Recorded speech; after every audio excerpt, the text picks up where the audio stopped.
7h07 de volta com Manhã no Ar. E olha só, voltamos falando sobre casos de violência doméstica. Um estudo apontou que mais da metade das mulheres que trabalham já sofreu violência doméstica. Segundo a polícia, essas vítimas têm mais coragem de denunciar porque não dependem financeiramente dos agressores. Essa gerente comercial, que preferiu não se identificar, passou 10 anos sofrendo agressões verbais e psicológicas. A situação só piorou quando ela voltou a trabalhar. E mesmo depois que se separou, a violência continuou.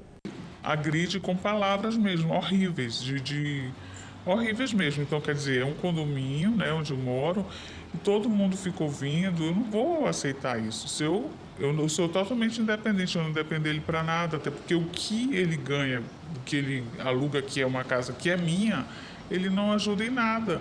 E ele ainda vem me incomodar onde eu estou morando, não respeita meu espaço. Ela resolveu entrar com um pedido de medida protetiva e alega que o ex-marido pode colocar a vida dela e dos filhos em risco. Que está marcado ainda, porque você sabe que esse processo é demorado, para exatamente estipular horários e dias para ele ver o filho e principalmente proibir ele de andar com a criança aí, colocando em risco. Segundo um estudo feito pelo IPEA, publicado em agosto desse ano, 52% das mulheres que trabalham já registraram terem sido vítimas de algum tipo de violência por algum conhecido ou ainda membro da família. Mas entre as mulheres que não trabalham, 24% registraram boletim de ocorrência de violência doméstica. Segundo a titular da delegacia especializada nesse tipo de crime, isso não quer dizer que mulheres independentes estejam mais suscetíveis a serem vítimas, mas quando são, elas tendem a denunciar. Elas não se deixam ser violentadas porque elas têm o próprio sustento e elas se acreditam como profissionais, se acreditam como mulheres e acreditam mais que ela consegue sobreviver sem aquela agressão. A delegada diz ainda que mulheres independentes financeiramente procuram a polícia logo nos primeiros sinais de violência, quando o ciclo ainda está no início. Já quando a vítima depende do dinheiro do agressor, os crimes costumam ser mais graves. A Lei Maria da Penha veio para isso, para mudar a cabeça, para fazer uma nova reflexão da sociedade, onde mulheres e homens têm que ser respeitados dentro de casa, não somente os homens, e as mulheres deixadas de lado, como tem acontecido. A maioria dos crimes bárbaros acontece dentro de casa por aqueles que era para amar, cuidar e estar tratando bem sua esposa. E geralmente não é isso que acontece. Esta psicóloga alerta que algumas agressões podem ser mais difíceis de superar que outras. Para isso, é preciso procurar ajuda e identificar quando o relacionamento deixou de ser saudável. A partir desse momento que por exemplo, o companheiro, né, ele te desrespeita, que você se sente desconfortável com aquilo, a gente já pode caracterizar como violência. O Estado oferece opções para ajudar mulheres em situação de maior vulnerabilidade. A rede de proteção inclui sistema de apoio emergencial à mulher e abrigos, além de cursos para dar às vítimas de violência uma chance de recomeçar uma vida independente, longe do agressor. Nós temos o CREAM, que é o Centro de Referência, e aí ele oferta também os cursos profissionalizantes para essas mulheres. Elas vão ser capacitadas e para posteriormente estar sendo inseridas no mercado de trabalho. Para que daí sim elas tenham essa possibilidade. Exatamente, né? E a partir de então ela pode ter essa independência financeira, né? E ela sair com maior fortalecimento em relação ao ciclo de violência doméstica. Eu quero chamar a atenção para isso que a delegada declarou durante a entrevista dela. Não é que as mulheres que trabalhem sejam as que mais são agredidas. Você viu a estatística? 52% das que trabalham, que são agredidas, denunciam, em comparação com 24% das que não trabalham. Por que será? O que esse dado diz? E como a delegada falou, porque se a mulher se sente independente, ela acredita em si mesma. Ela se respeita, ela se valoriza. Quando a mulher se respeita, quando ela se valoriza, ela não aceita ser desrespeitada por ninguém. Ela não aceita ser desvalorizada por ninguém, ainda que seja o próprio companheiro, a pessoa com quem ela decidiu morar, ficar junto, dividir a vida, construir uma família. Quando a mulher se respeita, quando ela tem orgulho de si mesma, orgulho de ser quem é, orgulho da sua profissão, orgulho de ser mãe, orgulho de ser uma pessoa, de ser uma cidadã, ela não admite que ninguém a desrespeite na condição de mãe, de mulher, de cidadã, de trabalhadora, do que quer que seja. E a mensagem para você, minha amiga, que de repente está passando por uma situação assim e acha que não tem opção, porque depende exclusivamente do provedor da casa, porque depende do marido para criar os filhos. Veja, procure um local, faça um curso, estude, procure uma profissão, porque de repente pode ser que isso te ajude a mudar essa situação, a mudar a percepção que você tem de si mesmo e parar de ouvir gritos, ouvir palavrões e, consequentemente, uma agressãozinha ali, um tapa ali e, infelizmente, culminar numa situação muito pior. Sobre esse assunto, há um projeto de lei em tramitação no Senado que prevê que os agressores possam ser obrigados a usar tornozeleiras eletrônicas. Olha que legal! Finalmente, uma proposta inteligente por parte dos nossos parlamentares, dos senadores, nobres senadores que representam a nossa nação. Tornozeleira para agressor de mulher. Esse texto diz que as mulheres ofendidas terão o direito de solicitar esse equipamento, que deve alertá-las sobre o descumprimento da medida protetiva por parte dos ex-companheiros. Isso é importantíssimo, sabe por quê? Porque muitas mulheres não denunciam, porque acreditam que não existe a garantia de proteção. Algumas mulheres acham que se forem à polícia, se registrarem um boletim de ocorrência, na hora que o marido, o ex-marido, companheiro, namorado, ex-namorado, esses violentos que não aceitam o fim da relação ou qualquer coisa, eles vão chegar na casa delas a qualquer momento e cometer o crime. Se tiver utilizando a tornozeleira eletrônica, existe a possibilidade de elas serem alertadas, se de fato funcionar, viu? Esse projeto de lei já foi aprovado pela Comissão de Direitos Humanos e agora segue para análise da Comissão de Constituição e Justiça. Lembrando que denúncias de casos de violência podem ser feitas pelo número 180 e também pelo 181. O 181 é da Secretaria de Segurança. O 180 é um número específico, onde os atendentes já têm prática de tratar de casos em relação à violência contra a mulher. Eu mesmo já acompanhei o caso de uma amiga que sofreu violência e que ligou para este número e o atendimento é direto, o atendimento é especializado. Nesse atendimento, os atendentes não apenas orientam a vítima sobre o que ela deve fazer, dependendo da circunstância que está passando, como também alertam as autoridades, chamam a polícia, a secundária, enfim. 180 é o número de denúncia, viu? E um homem de 57 anos foi preso aqui na capital em cumprimento ao mandado de prisão, suspeito de ameaçar, agredir e cortar parte da orelha da ex-mulher. Você ouviu aí? Ameaçar, agredir e cortar parte da orelha. Esse crime aconteceu no início do mês passado e foi testemunhado pelo filho da vítima, uma criança de apenas 5 anos. Mais um caso de violência doméstica, profissão pedreiro. Além de construir casas, também construiu uma relação de amor e ódio. No dia 3 de agosto, ele já estava separado da companheira, segundo informações dela, há pelo menos 3 meses. Ele então, inconformado com essa separação, foi até a residência onde os dois viviam juntos, que fica no bairro Redenção. Ele entrou na casa em posse de uma faca e começou a ameaçar a ex-companheira.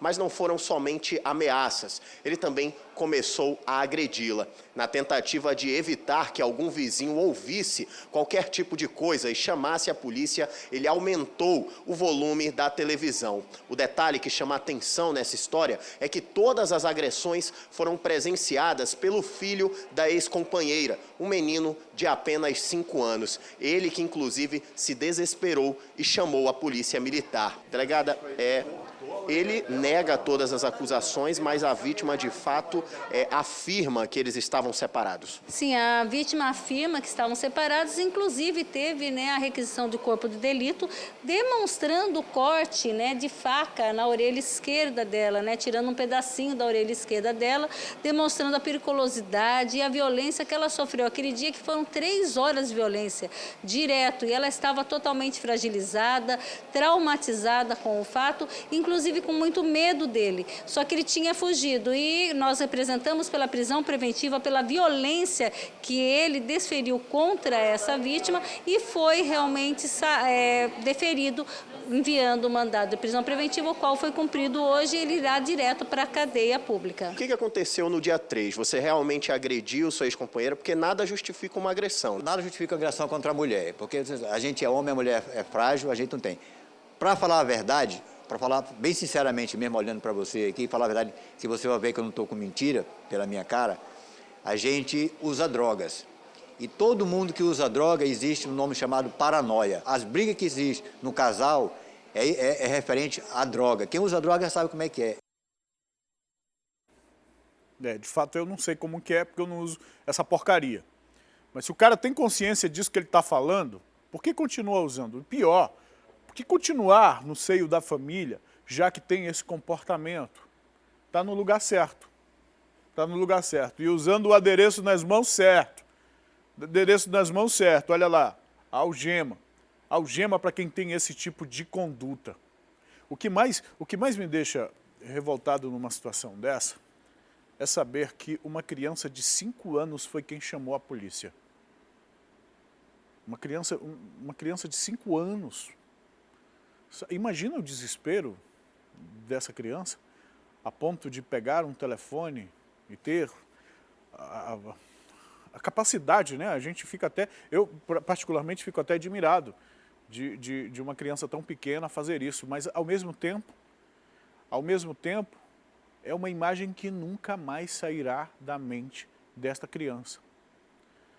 Então você, aí do outro lado da TV, você que já tem uma relação abusiva, ou de falta de respeito, de agressões, talvez até de agressões físicas com a sua companheira, e caso você seja alguém como este homem aqui, que utiliza drogas, amigo, sai de casa, deixa a mulher e o filho em paz, deixa a tua família em paz, vai usar drogas, sabe, em outro lugar, deixa a tua família em paz, não leva dor, não leva sofrimento, não leva morte, não leva agressão para dentro da tua casa por causa do teu vício.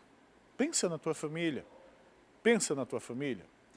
7 horas e 20 minutos ainda falando sobre violência doméstica. Mais um caso de violência, viu? Foi registrado no município de Altazes. A polícia está procurando um homem que invadiu a casa da ex-mulher. A gente tem a imagem desse homem, diretor? Olha aí, olha a imagem dele aí. Bonitão, né? Jovem, né? Parece, tem um porte físico, né? Mas agrediu a ex-mulher no momento em que ela tomava banho.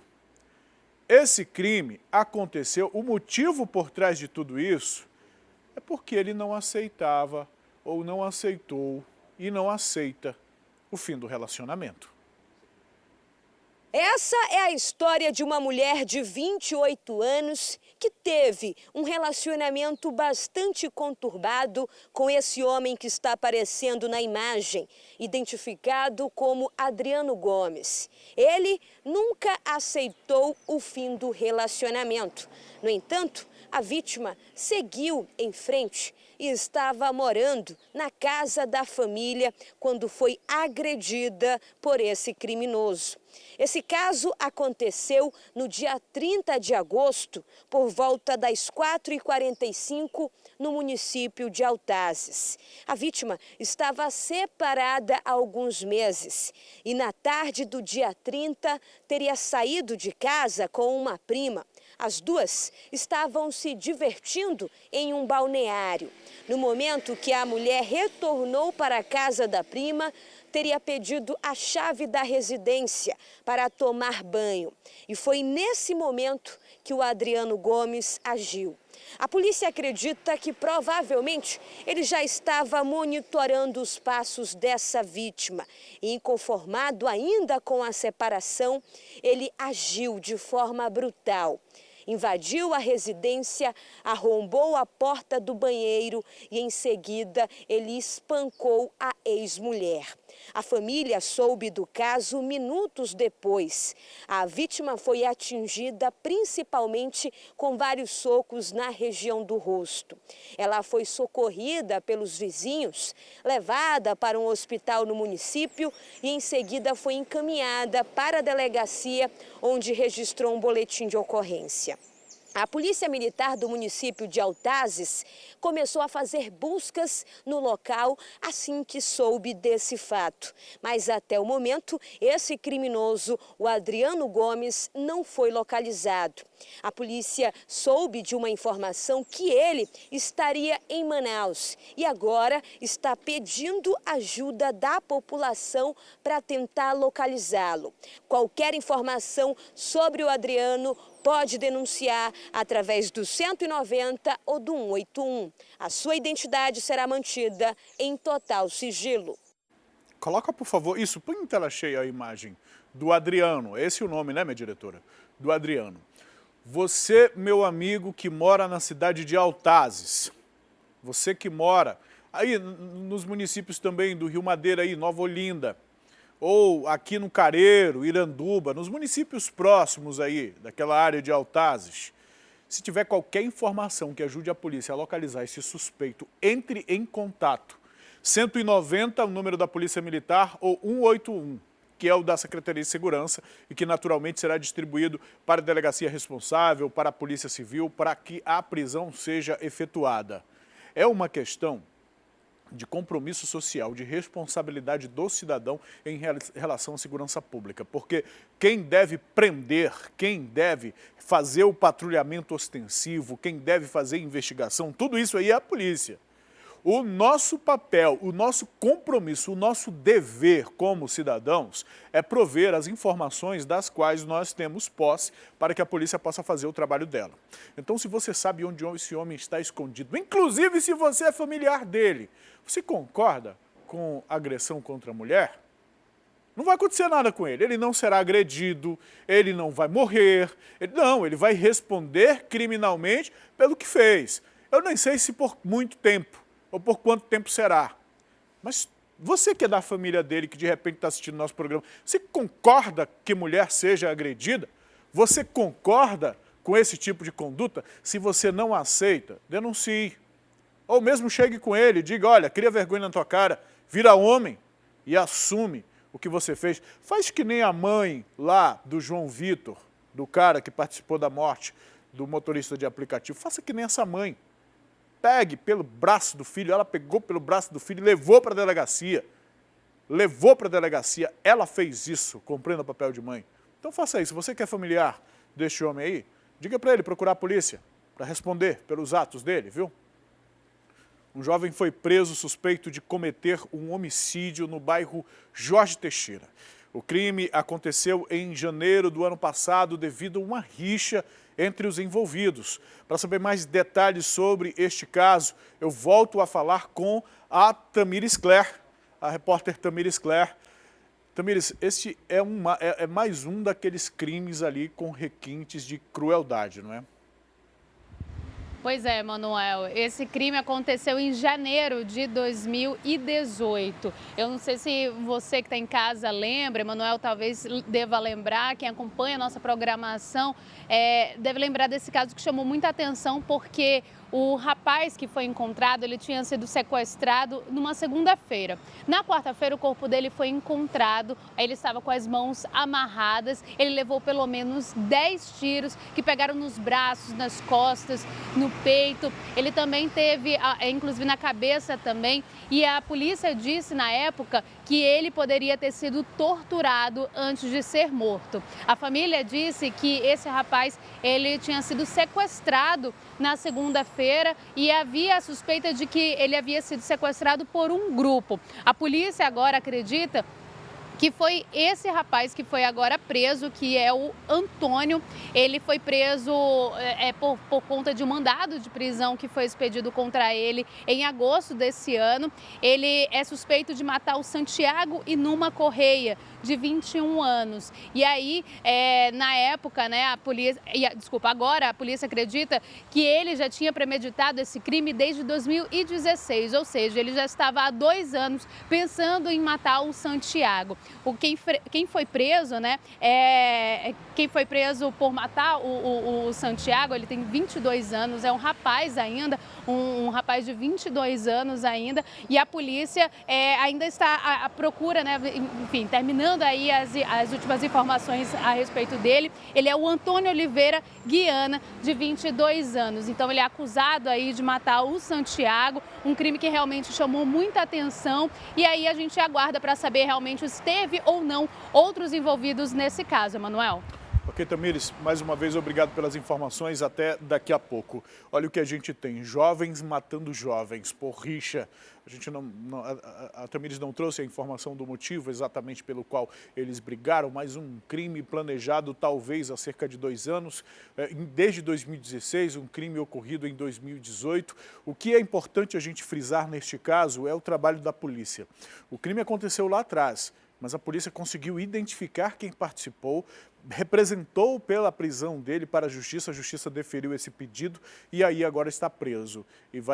Então a polícia está fazendo o trabalho, a justiça também com uma certa lentidão, mas faz o trabalho dela. O que a gente precisa são de leis mais rígidas para que o jovem, no momento que pensar em cometer um crime, se preocupe um pouco mais, tenha um pouco mais de temor pela pena pelo qual ele poderá passar se cometer aquela infração ou se cometer o crime.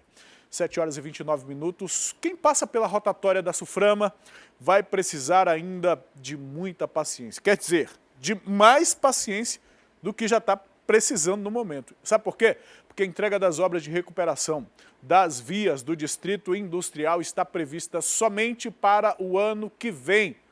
Nós ainda estamos em setembro, hein? E falta agentes para orientar os motoristas, principalmente nos horários de maior movimentação. Tem muita gente reclamando. De um lado da via, obras a todo vapor. Já do outro lado, trânsito parado. Os motoristas impacientes buzinam e cobram agilidade. Todo dia tá complicado, tá bom? Haja paciência. É 40, 50 minutos só aqui na bola agora.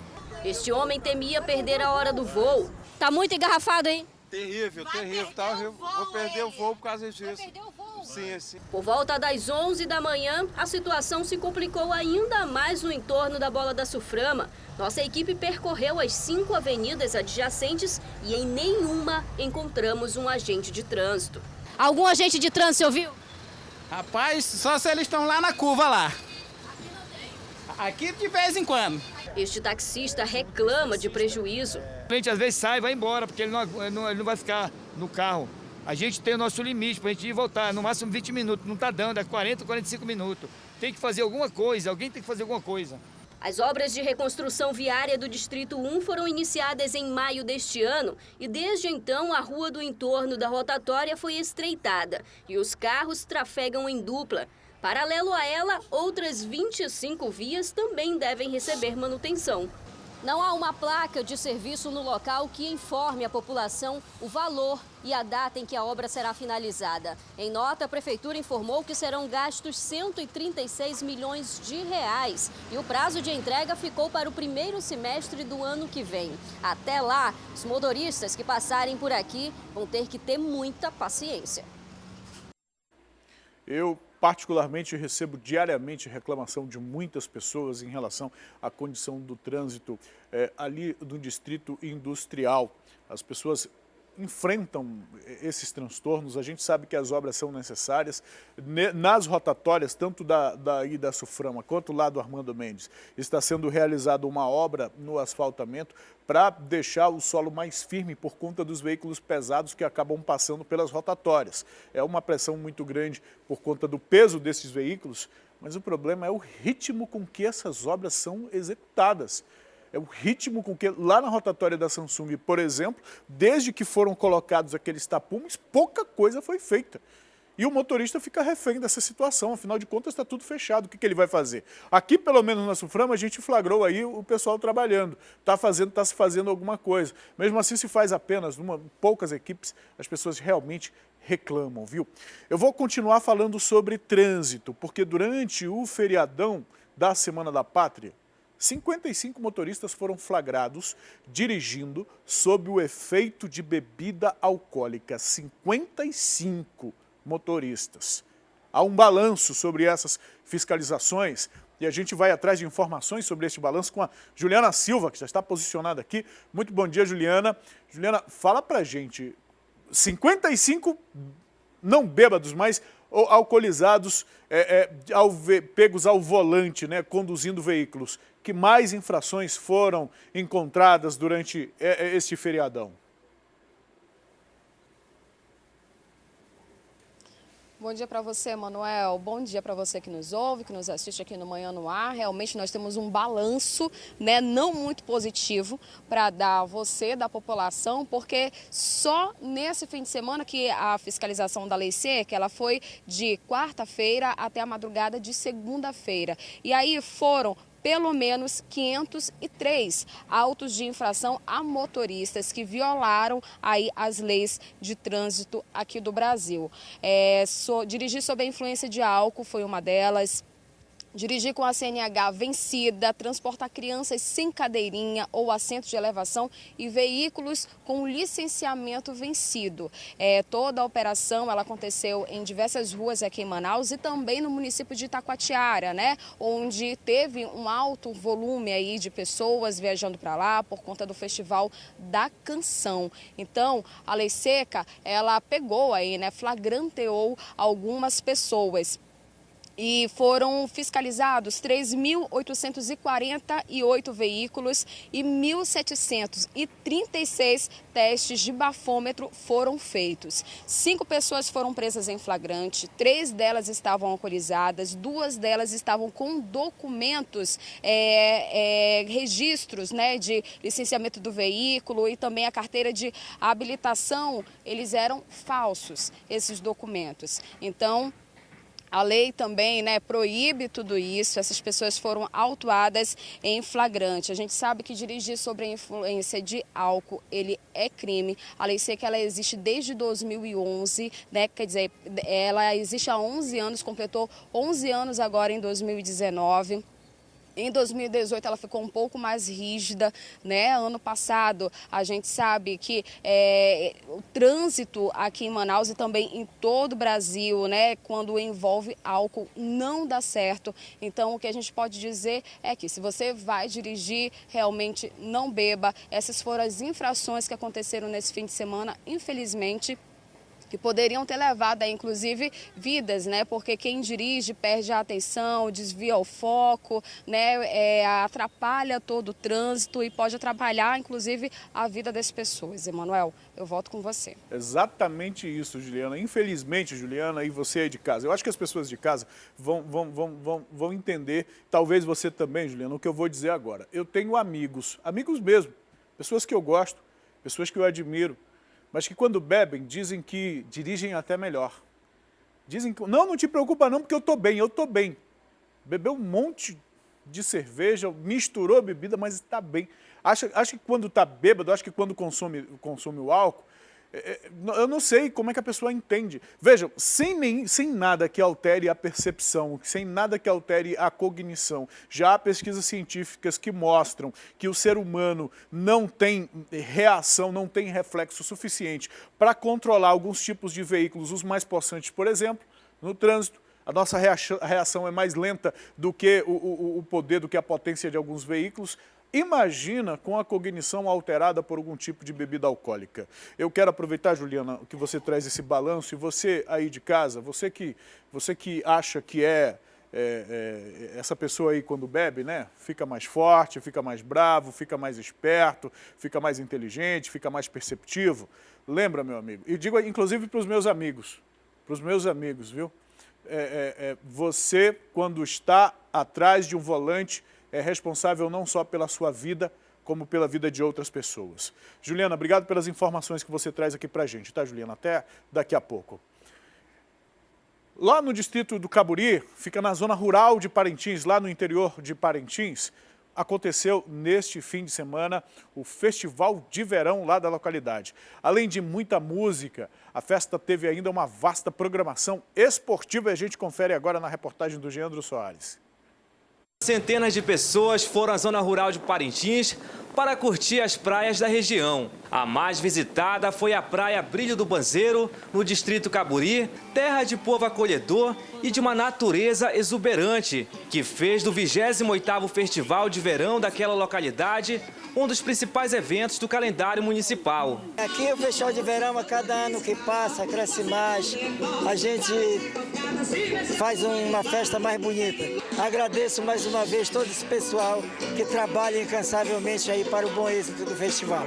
As amigas Hanna e Cléa vieram da Ilha Tupinambarana preparadas com protetor solar e muita animação.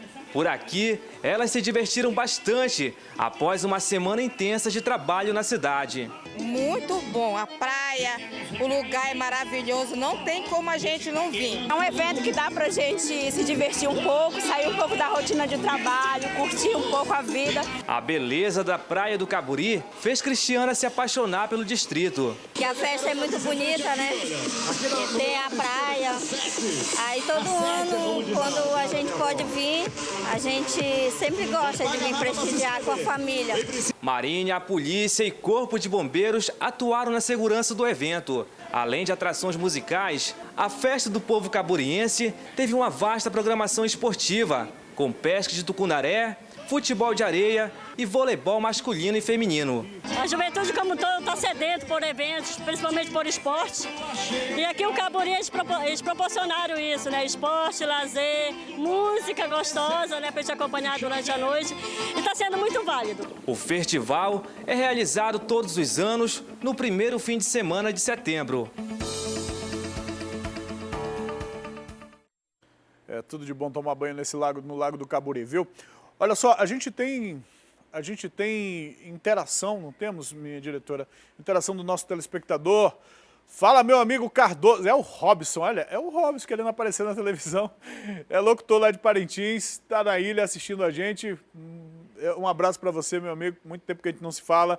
Bom dia, Manuel. Estamos todos ligados do Manhã no Ar aqui no Janauacá. Você está... Deve ser cada dia mais lindo, né? A Meire que está falando. Se você está dizendo, né, Meire? Cada dia mais gordo, isso sim. Oi, galã, bom dia. Tornozeleira eletrônica não resolve nada. Será que esse povo não vê isso? No lugar da tornozeleira eletrônica, eles deveriam fazer a coleira eletrônica para quando o bandido saísse fora da linha, a coleira disparasse. Aí você já sabe o que ia acontecer com eles, né? A pessoa não assinou, não disse quem é aqui que está sugerindo a coleira eletrônica. Mas eu acho que ia virar moda, né? Porque a tornozeleira já está virando moda. Tem gente que desfila na rua com a tornozeleira, vai que... Enfim. Bom dia, Manuel. Tô de boa assistindo o Manhã no Ar. É o Sebastião, que mora lá na Redenção, viu?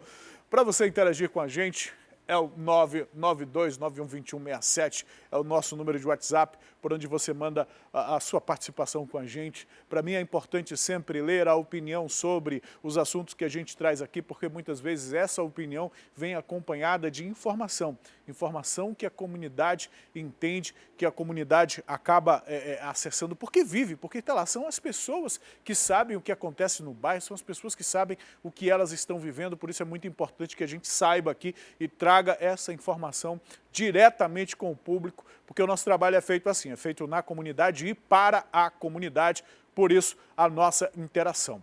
7h41, a gente vai fazer um intervalo agora e daqui a pouco a gente vai falar do mercado financeiro, viu? Vamos falar das... Você já ouviu falar em Bitcoin? Você já ouviu falar em criptomoeda? Pois é, Elas estão na moda, viu? Investimento, escolha de investimento para muita gente, mas é preciso ter cuidado. É a informação que a gente traz daqui a pouquinho, depois do intervalo.